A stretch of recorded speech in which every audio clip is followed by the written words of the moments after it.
This video is the tutorial from WikiLinguist for its Chinese Family Relationship Navigator tool. The Navigator lets you find the right Chinese word for a given family relationship, which is not always easy because often the Chinese word can't be directly translated from the English. We presume you're already on the page for the Navigator tool, but if you're not, here's the URL so you can go there and follow along. An example of how the Navigator can help is the English word uncle.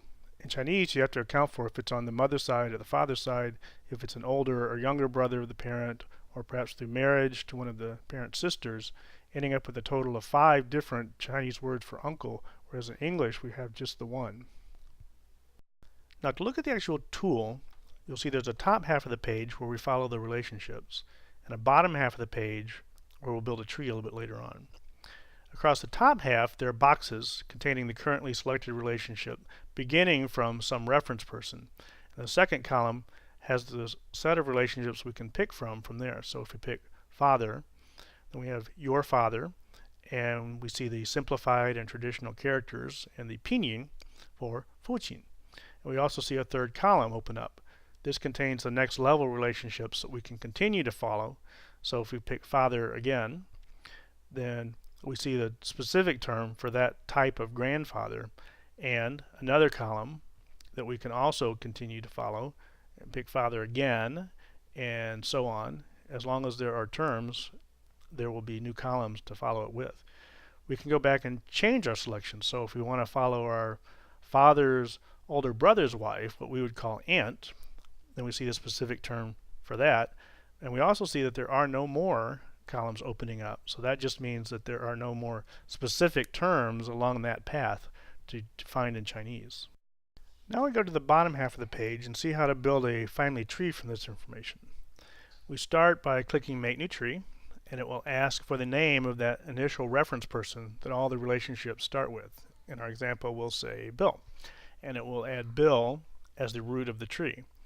The tree that gets built from here isn't a general full network of relationships, but only starting from Bill, giving the relationship name to whoever we add to the tree. So for instance, if we go back to the top and select Bill's wife's father, his father-in-law, then we can add that to the tree, but you have to start top down. So since we haven't added his wife yet, you only see an add button for his wife. So we click Add to Tree, and it'll ask for her name. In our example, we'll say that Bill is married to a Chinese named Ping, and it will add Ping as the wife. And then we can go back to the top and select father, and the button moves then to the father-in-law and ask for his name. Now Bill may call his father-in-law Baba, but you still see at the bottom the relationship name is Yefu. And we continue for whatever other relationships we want to add. For instance, if Bill has 2 younger brothers, we can go select younger brother, and one is Tom, and perhaps there's another younger brother named Rick. We can add Rick to the tree, and both relationships are added. And perhaps Rick is married, so we see the term for Bill's sister-in-law is DC, and we can add her to the tree, and her name is Jane.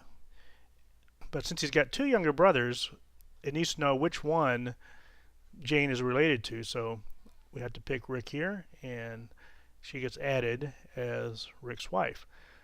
You can still go back up the tree and add things to branches you've already added. For instance, we hadn't added Bill's mother-in-law yet, so we can reselect wife and mother and add Bill's mother-in-law, who perhaps he calls Mama, and she gets added to the correct place in the tree underneath his wife.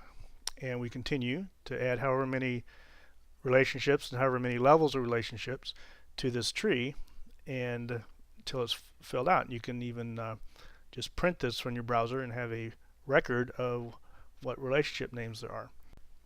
From there, just try it out and see how the features work. We hope that our tool will help you with this difficult area of the Chinese language.